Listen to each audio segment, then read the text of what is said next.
नमस्ते प्यारे विद्यार्थियों, आप सबको स्टडी मैथ यूट्यूब चैनल में आप सबका हार्दिक स्वागत है और अभिनंदन। मैं लेके आया हूँ कक्षा 5 की गणित, जो बहुत ही आसान तरीके से। तो अपन पिछले वीडियो के अंदर प्रश्न वाली 5.2 गुणज एवं गुणनखंड के बारे में चर्चा कर रहे थे, जिसमें भी 5.2 के अंदर गुणनखंड के बारे में चर्चा कर रहे थे और गुणनखंड का मैंने अर्थ भी आपको समझाया कि जो गुणनखंड का अर्थ होता है गुणनखंड। गुणनखंड का अपन को अर्थ, पहली बात तो समझ में आना चाहिए। जिस बच्चे को गुणनखंड का अर्थ समझ में आ गया वो कोई सा भी इसका प्रश्न हल कर सकता है। तो गुणनखंड का मतलब होता है कि जो आपके पास में मान लो कोई भी संख्या 10 दे रखी है, तो इस 10 के अंदर जो अंतिम गुणनखंड का जो अगर संख्या आएगी वो 10 आएगी, और 10 से पहले इस संख्या के अंदर किस किस संख्याओं का भाग जाता है वही संख्या क्या कहलाती है, गुणनखंड कहलाती है। क्या कहलाती है? गुणनखंड। मुझे उम्मीद है कि आपको ये अच्छे से समझ में आया। चलिए आइए अपन प्रश्न की शुरुआत करते हैं कि आज प्रश्न संख्या 5.2 का अपन 5वां प्रश्न पढ़ने जा रहे हैं। तो सबसे पहले भली भांति अपन इस प्रश्न को अच्छे से समझेंगे कि प्रश्न के अंदर क्या दिया हुआ है और क्या ज्ञात करना है। चलिए प्रश्न की शुरुआत करते हैं कि 12, 18 व 24 का सबसे बड़ा समान गुणनखंड ज्ञात कीजिए। बहुत ही अच्छा प्रश्न है कि सबसे बड़ा होना चाहिए, समान होना चाहिए तीनों में, और गुणनखंड मतलब कि ऐसी संख्या अपन को खोज करनी है। इन पहले तो अपन 12 का लिखेंगे गुणनखंड, फिर 18 का, फिर 24 का, और फिर इन तीनों के अंदर सबसे बड़ी संख्या वाला समान गुणनखंड अपन को यहाँ पे ज्ञात करना है। तो चलिए आइए हल की शुरुआत करते हैं, क्योंकि कक्षा 5 बोर्ड है और इस बोर्ड के अंदर ऐसे प्रश्नों को बहुत पूछा जाता है। तो अपन को पहले से अच्छे से तैयारी करके जाना है, क्योंकि आप छोटे छोटे बच्चे हो।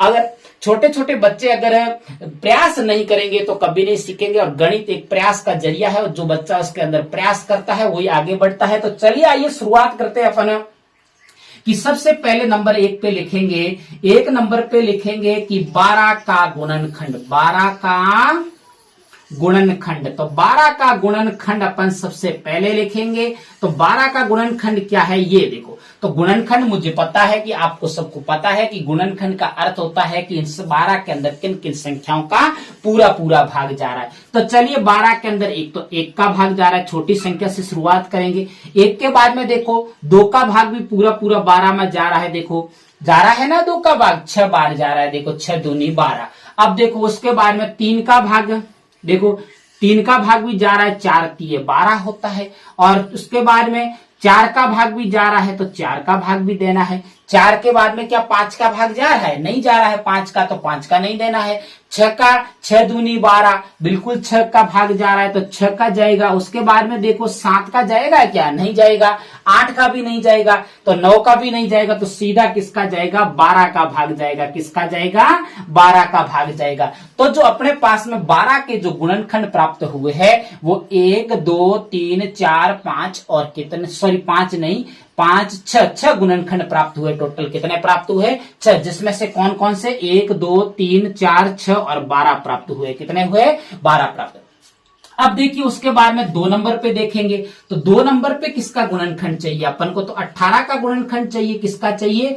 18 का गुणनखंड चाहिए। 18 का गुणनखंड चाहिए। तो जो 18 का गुणनखंड अपन को चाहिए, तो 18 का गुणनखंड लिख देंगे। तो सबसे छोटी संख्या का पहले भाग जाता है, 1 का भाग जाता है। देखो 1 का तो सभी में जाता है, 1 का तो सभी में जाता है। और अगर सबसे छोटी कोई भी संख्या अगर मान लो आपको दे रखी है और उसके गुणनखंड की बात की जाए, तो छोटी संख्या कभी नहीं पूछी जाती, सबसे छोटी समान कभी नहीं पूछी जाती, क्योंकि सबसे छोटी समान संख्या तो हर संख्या के अंदर कोई भी आपको दे दे उसके अंदर एक सबसे छोटी समान गुणनखंड होता है। हर संख्या का, मैं 1 का नहीं कह रहा हूं, कोई भी संख्या, इसमें यह पूछा जाता है कि सबसे बड़ी संख्या का, किसके पूछा जाता है? सबसे बड़ी समान संख्या का पूछा जाता है हमेशा। तो चलिए 18 के अंदर और किसका? 2 का भाग जा रहा है। देखो 2 के बाद में 6 3 18, मतलब कि 3 का भाग भी जा रहा है। 3 के बाद में 4 का भाग नहीं जा रहा है, तो 5 का नहीं जा रहा है। 5 के बाद में 6 का भाग जा रहा है। देखो 6 3 18।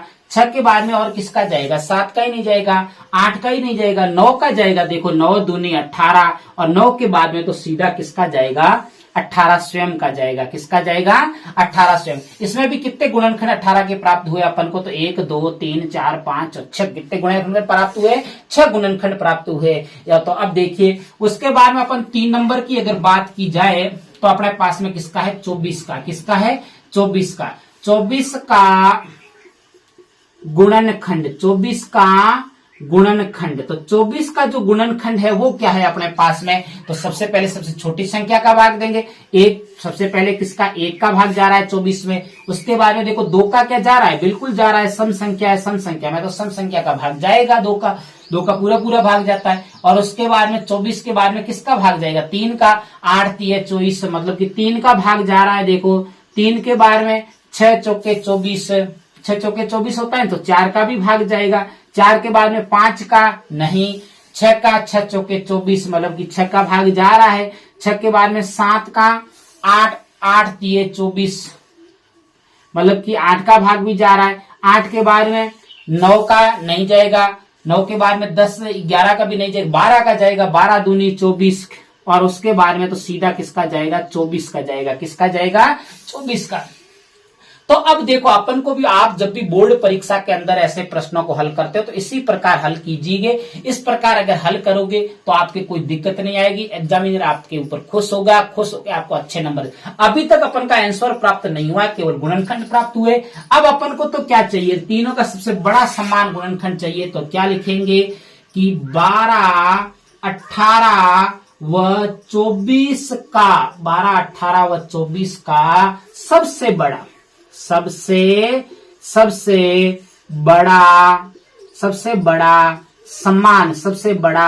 समान गुणनखंड, सबसे बड़ा समान गुणनखंड क्या होता है, सबसे बड़ा समान गुणनखंड होगा वो क्या होगा, तो सबसे बड़ा समान गुणनखंड होगा वो देखिए। अब सबसे पहले अपन इनका पता लगा लेते हैं कि समान है कौन कौन से। एक तो 1 समान है, उसके बाद में देखो एक तो 2 समान है, उसके बाद में कौन सा, देखो एक 3 भी समान है, 3 के बाद में और कौन सा समान है, 4 है क्या इसके अंदर, 4 समान नहीं है।